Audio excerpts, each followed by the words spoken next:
Hello and welcome to Don't Tell Me to Relax, the fertility podcast here to guide you through the roller coaster of trying to conceive. I'm Hannah, your host, a fertility acupuncturist with clinics in London and across the UK. Our patients tell us how frustrated they feel about their lack of fertility education. So this podcast aims to provide all that education they never taught you in school, with the aim of putting you back in control of your fertility journey. We also have our fertility community to help address isolation and provide further information and support. To join us, the link is in the show notes. Hello, are you an acupuncturist with a keen interest in food? Join our Chinese Medicine Nutrition Diploma, an online course delivered 2 hours per week over 30 weeks, which starts this October. Enhance your clinical outcomes with contemporary nutrition perspectives and practical knowledge of East Asian food traditions. Learn from a team of experts covering topics from gut health to fertility, medicinal mushrooms to fermentation, food for cognitive health, and so much more. Check out the courses page on our website, thepractitionerhub.co.uk, for more. Welcome back. And today we are talking all about the follicular phase of your menstrual cycle. And I'm gonna like say this off the bat. I'm a little bit like pervertedly excited about talking about the follicular phase because I don't know why, but I think it's really amazing and I could really geek out about it. And I did a lot of reading about it before we came on because it's insane what your body does and you don't even know that your body's doing it. And I know that's a stupid thing to say because your body does lots and lots of things, but there is something about the ovaries and the follicular development and what happens that just blows my mind every single time. So I'm really excited about talking about the follicular phase. So Katie, let's kick off with a definition. Like, can you tell us, what are we talking about? When we say follicular phase, what do we mean? So the follicular phase is that first half of the menstrual cycle. So from when your period starts up until ovulation. So it's that process of maturation happening with the follicles, turning into eggs, they're producing estrogen, all the effects that estrogen has on the lining of the womb, and then ultimately resulting in ovulation. And like you say, there's just this like hormonal dance that happens where it's just bonkers. And when you said it's not a stupid thing of like all these things happen in your body, it's bonkers that all these things happen in your body and you're just having a cup of tea. Like, it's mad. It is. And also what I also think is mad is that how many years of my life I didn't know any of this. Mm-hmm. And I, as a woman who has menstrual cycles, you would think that, you would understand this because it sort of is important, obviously, and it impacts so many areas of your life. And I think I probably learned this in my late 30s, which is too long to go through your life without having any real understanding. And when you do have an understanding, it really helps you at all stages of your life, whether you're a teenager just starting your menstrual cycle, whether you're trying to conceive, whether you're going through the perimenopause, understanding what is happening and this functioning of your body really helps inform your kind of health and how to manage it and how to look after yourself. It's so integral, obviously, to being female and having menstrual cycles. Yeah, and just that like understanding of in your follicular phase, or like maybe when you don't have that awareness, say, and just being like, oh, sometimes I'm really tired, or sometimes I'm like full of energy, and being like, oh, my hormones are probably playing a part in that, and just having that understanding, I think like that's just a game changer for so many women. Yeah, I'm going to let you geek out. What are the follicles and what stages are there? Tell us what we mean by follicle. Well, this is the bit that actually blew my mind because we always talk, don't we, about the fact that women are born with all their eggs. And actually, women are born with all their eggs that are housed in follicles. So you have what's called primordial follicles that you're born with, and they are laid down when you are in utero, and there is nothing that you can do to influence this. And you're born with millions and millions and millions of them. And as you go through each stage of life, you lose them. So by the time you get to a teenager and you start having menstrual cycles, you've lost the vast majority. And what's really interesting about follicles is that they go through these different stages of development. And the thing that blows my mind and the thing that I love is that every time, so when your period starts, at that point, your follicles are beginning to grow again. So your follicles, as soon as your period, it's not like your period finishes and then they start. It's like that process of follicular development is happening from the time that your period starts. So I guess that is why it's also called day one of your menstrual cycle, because even though you're bleeding, and that's as a result of your last cycle, your ovulation from your previous cycle, it's day one of the follicular development again. And what happens is that the follicles that are developing have gone through various stages of growth. And it's at this phase where you can do a scan, and you could scan somebody and you can actually see them. They're large enough to see. And this is what's called your antral follicle count, which is something that we use to assess a person's fertility. It's often used, or is always used in IVF, because it helps inform what level of drugs and how many eggs are going to be expected to collect on each round of IVF. And what happens is that it's not, we always talk about this one follicle. Well, at the beginning phase, so the first 7 days, there are a number of follicles that grow.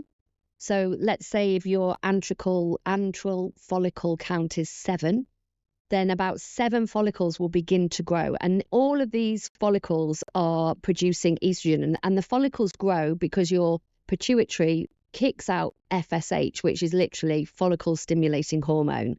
So your pituitary is kicking out this FSH and it's saying, come on, let's get going, like let's sort of start developing. And so they start developing. And then this is the bit that blows my mind, is I like to think that they have a little chat. And I know I've said this before, but I love it. And in my mind, this is what happens.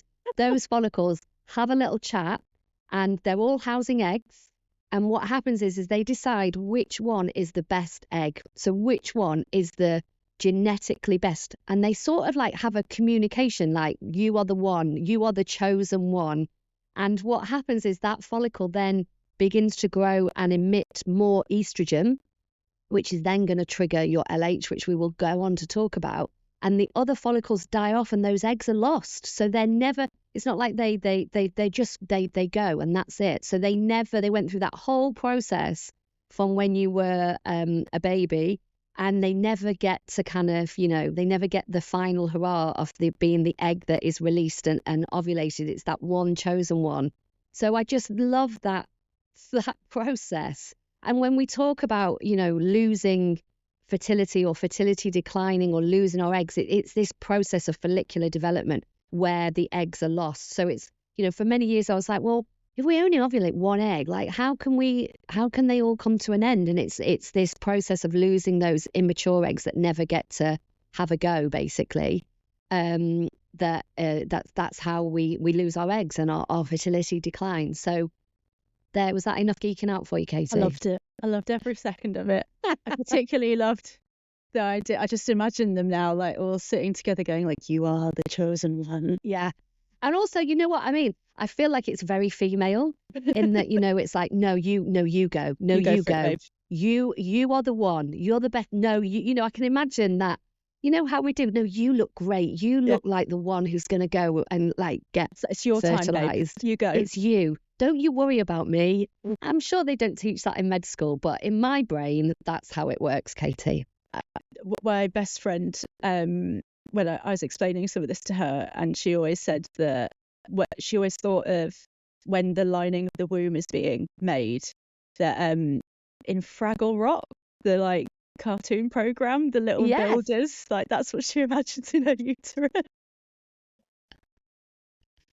So, yeah, you see, we're rewriting the med school explanation of a menstrual cycle to make it much more acceptable and understandable. Exactly. Like you get it then. It makes sense rather than like talking about follicular atresia. It's like, what? Yeah, exactly. So tell us, Katie, like what are the hormones? So I talked about FSH, but there are quite a few hormones, aren't there, that are involved at this stage. So can you tell us a little bit about the hormones and what are they doing? So when we start to bleed, there's like a real hormonal drop as a result of that like previous menstrual cycle. Then you have a few days of bleeding, and then, as Hannah said, that follicle stimulating hormone starts to kick in and does what it says in the tin. I love it when names of things make sense. So stimulates the follicles, and that's kind of like your first kicker involved. of hormones, which then, as Hannah explained, follicles start to stimulate. The follicles then start to release estrogen. So estrogen is like that dominant hormone in the follicular phase. It's the hormone that we hear a lot about, particularly when we're thinking about trying to conceive, menstrual cycles, like the sort of feel-good hormone as such. And that's the one that's kind of got the biggest part, or not the biggest part to play with, the most dominant part, like most dominant hormone. We'll get there in the end with my words, but anyway. And then once estrogen gets to a certain height, then the pituitary gland, so it's a little gland up in your brain, it gets a signal that goes, oh, hey, like estrogen's nice and high. And then that releases luteinizing hormone. So that's LH. So luteinizing hormone is what triggers ovulation to happen.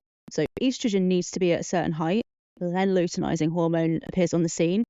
And depending on what you read, it varies how long after the LH spike ovulation will happen. But anything between sort of 24 to 48 hours, I would say, is what I've kind of seen generally the literature to say. So that's you get the LH spike within that 24 to sort of 48 hour period. So within 1 to 2 days, you will then ovulate. So LH, I think, is just interesting about like OPKs, so the ovulation predictor kits. That's what they measure. And are we going to do an episode on OPKs? Yeah, great. We'll explain it more then. But just what's measured on ovulation predictor kits, and they can be useful, but we'll talk about that in depth another time. But I say, yeah, in the follicular phase, FSH, estrogen, and LH are kind of your big hormonal players there. Yeah, they're the hormones that when you go to the GP and you maybe have a menstrual irregularity or you want to investigate your fertility, often they will test these 3 hormones, and they're often done on day 3. So these are the hormones that they use to kind of check in with your cycle and see if there's anything out of whack. So you're always asked for these tests to be done on day 3 of your menstrual cycle. And do you know why they ask to do them on day 3 of your menstrual cycle, Katie? Because I looked this fact up. Do you know why? Which way round it is, but FSH or estrogen, they suppress one another a bit, or and also it's like when they're at their most stable. So it's when they're easiest to measure, because as you say, there is an interaction between them, and they obviously go up and down and are very variable through the rest of your menstrual cycle. But on day 3, it's considered they're at the most stable, so it's a good benchmark for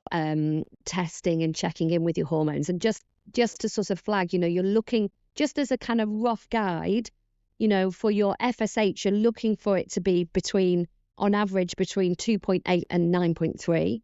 And LH, you're looking at 2.8 to 7.6. So there's a kind of rough gauge of where you want your hormones to be at this point of your cycle. And what we're really looking for is if you've got very high FSH, so anything kind of 10 and above, that can signal all kinds of issues, including perimenopause or pituitary problems, or lots of things that it can and look for. And LH again is a really important marker for polycystic ovaries. So if your LH is coming back very high, again, it could be a sign that you've got polycystic ovaries. So these are important hormones that are measured at this point of your menstrual cycle.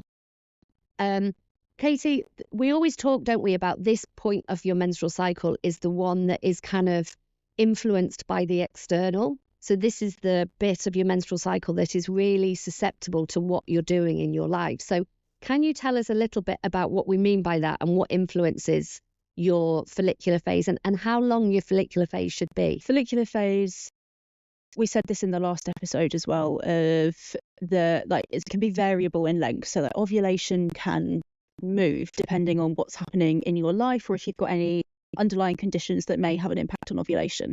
And in an ideal cycle, we'd like the follicular phase to be anything between sort of 12 to 21 days, I think is roughly the numbers. So ovulation happening on like day 12 to day 21, give or take. And was healthy, that's kind of how long we'd expect it to be, but it can be really susceptible to various lifestyle factors and things. So obviously all the things that you've heard us talk about a million times, but what you're eating, how you're sleeping, how much you're moving your body, Spotty. So how much you're doing that, whether that's too much or too little of it, your sleep, but also kind of more acute things as well. So it could be like very acute stress, illness. Like I always think of food poisoning as being like a really good example of like that having a really kind of like direct impact on it. So yeah, there's a variety of factors that can, and it's largely about how you're living your life. I would say it can have a really big impact on what's going on and how you're looking after yourself, really. Yeah, because it's all, I always think of that, the sort of, when people talk about this idea of, your reproductive system is the system in your body that your body doesn't need to survive. So it's kind of like it's the bottom of the list in terms of priority. So if there is something else going on somewhere else, so a lot of stress or a digestive issue or an illness, then it often compromises your follicular phase, because your body's like, again, I mean, this is not in any scientific med school book, but your body is like, hang on a minute, we're not going to ovulate. We're not going to put our energy into there because we're dealing with this issue up here. Like, and when I say up there, that could be like you say, food poisoning or something. So your body's like, hang on a minute, we've only got so much energy. We need to deal with the food poisoning. We're going to put the follicular development on hold for a bit, and we'll come back to that because we don't need that to survive. And so it's a very simple explanation, but that is actually what happens. And so that follicular phase can be really influenced. If you did like a long haul flight, something as simple as a long haul flight, and you missed a night's sleep, or your sleep was mucked up as a result, it's basically could signal to your body that it's not safe, that there's been like a big change, and therefore it's not safe to reproduce. It doesn't want to kind of ovulate and put yourself into that situation. So again, I don't think we talk about or understand that enough, because it really does impact your body's ability, because your body's really clever, and it's like, no, I'm not doing it right now, I'm going to wait for a bit. So I always talk a lot about this feeling of this safety, and I mean that in terms of the food you're putting in, in a very sort of broad, not literal safety, but reminding your body of its natural rhythms, and it's safe and it's well fed and it's well rested, really does help encourage it to ovulate on a regular basis. Yeah, it's that like primal stuff, isn't it? Of are there enough resources, and the resources being sleep or in literally enough food, like all that kind of thing. I find it incredible how quickly your body will respond to stuff like that. And something could happen and your body just goes, no, like we're not gonna be thinking about, like you say, trying to reproduce, and that can just happen so quickly. But I guess conversely, then there's lots of things you can do to support that. So I mean, what are your kind of top ways of helping clients support the follicular phase? I think it's like the basics, isn't it? It's not rocket science, but it's very easily overlooked. So going to sleep at a regular time every single night in dark, so that because your hormones, this FSH, this LH, the estrogen, they're all really supported by good sleep and made at night. So it's really important that you're sleeping well, and that you're eating well, that you're eating 3 meals a day. And again, it's like reminding your body that you're safe. You're exercising, but you're not exercising too much. All the kind of basics are really important. Stress, again, it's a really complicated one, isn't it? Stress. And actually, we are going to do a few episodes purely on stress, because there's a lot to unpick in stress. But I think, obviously there's different types of stress, aren't there? But I think, avoiding like the chronic stress, or kind of finding ways to de-stress your body, healthy ways to de-stress your body, are definitely going to support this phase of your cycle. And the thing that I always think and remind people is, in many ways we think we're like these amazing kind of like conscious beings that have control in life, and that we kind of can put men and women on the moon and do all these amazing things. But we have our bodies just kind of like do things that we don't want them to do, that we have no control over. So it's important that we do sort of respect our body and look after our body, because it will really help it to do those basic functions. Because if we don't, then it will stop, quite frankly, and then it's trouble. And obviously there are often underlying medical reasons why you might have a problematic follicular phase. So, some people can do all of these things and still have a problem, but that's a different issue. That's like a medical reason. We're talking about all the lifestyle things that we know can influence a follicular phase. So I just want to make that distinction because it is important. So also, Katie, at this point in your cycle, you're gearing up to that main event. So for releasing that egg. So it's all about kind of thinking about having sex and, having enough sex and kind of knowing when to have sex so that you've got sperm waiting, because you want sperm to be waiting the minute that egg is released from the follicle. So this is all about understanding and tracking your fertility, which is obviously our favourite topic of conversation. So tell us, in the follicular phase, what signs are you looking out for to tell you that you are going to be fertile soon? You know how you were geeking out about like the things? This is where I get like so excited. So in terms of like knowing when you're fertile, like your body will tell you. So one of the things that we're looking for, one of the big things we're looking for is cervical mucus. So in that run up to ovulation, your cervix has these cervical crypts that start to produce cervical mucus in response to rising levels of estrogen.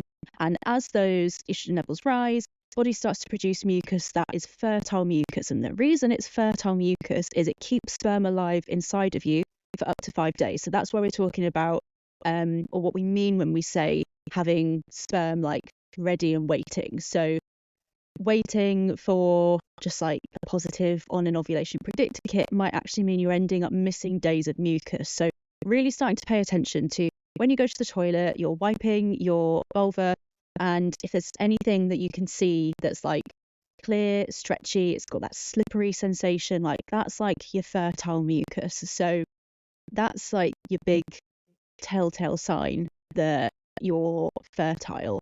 And also I'd say libido can be a really big indicator of fertility. And I know people can struggle with libido when they're trying to conceive, but if you're healthy and you're not really stressed and like your cycle's in a good place, like your libido will increase with that increasing estrogen as well.